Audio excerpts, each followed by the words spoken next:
C'est la conséquence de la réforme constitutionnelle de 2008, adoptée sous l'impulsion de Nicolas Sarkozy, qui limite le nombre de mandats présidentiels à 2 consécutifs. Et d'ailleurs, c'est en France le seul mandat électif dont la durée est plafonnée. Un maire, par exemple, peut se représenter autant de fois qu'il le souhaite. Le résultat, c'est qu'Emmanuel Macron ne peut pas tenir en respect les prétendants à sa succession en faisant miroiter une 3e candidature. Et les présidents qui, avant lui, ont fait 2 mandats, ils ont joué de cette possibilité. Même épuisé par la maladie, François Mitterrand a attendu son dernier entretien télévisé du 14 juillet en 1994 pour confirmer qu'il ne briguerait pas de 3e mandat. Et Jacques Chirac aussi a joué à faire durer un vrai faux suspense.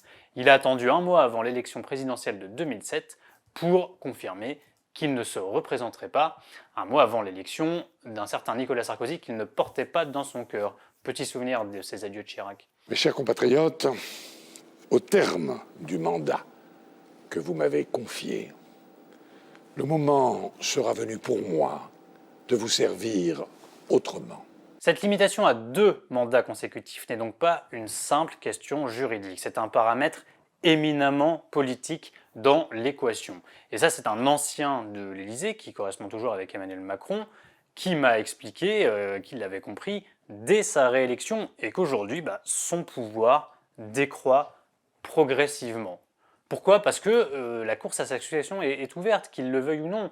Alors bien sûr, aujourd'hui, les prétendants se tiennent sages dans le rang, mais attendez l'année 2024, après les élections européennes du printemps, puis les Jeux Olympiques d'été à Paris, et ensuite, après cette séquence d'événements, la course des petits chevaux sera bel et bien lancée. On sait déjà à peu près qui est sur la ligne de départ, bien sûr, Édouard Philippe, François Bayrou peut-être, Bruno Le Maire, voire Gérald Darmanin, ou la présidente de l'Assemblée, Yaël Braun-Pivet, ou encore peut-être un candidat surgi de nulle part qui tentera de rééditer l'exploit macronien de 2017.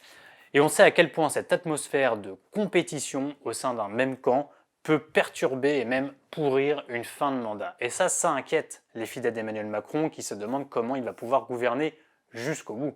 Au point que certains songent à revenir sur cette réforme Sarkozy de 2008. Alors, pas pour qu'Emmanuel Macron se représente en 2027, ça serait vu comme une forme de coup d'État, mais pour plus tard.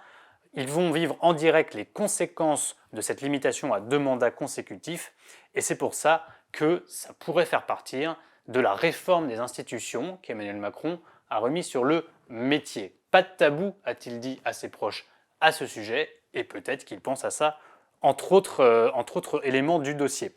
On se souvient aussi que l'an dernier, au cours de la campagne présidentielle, Emmanuel Macron a pris position pour un retour au septennat. C'est bien la confirmation qu'il trouve que le temps file un peu trop vite, et son pouvoir aussi.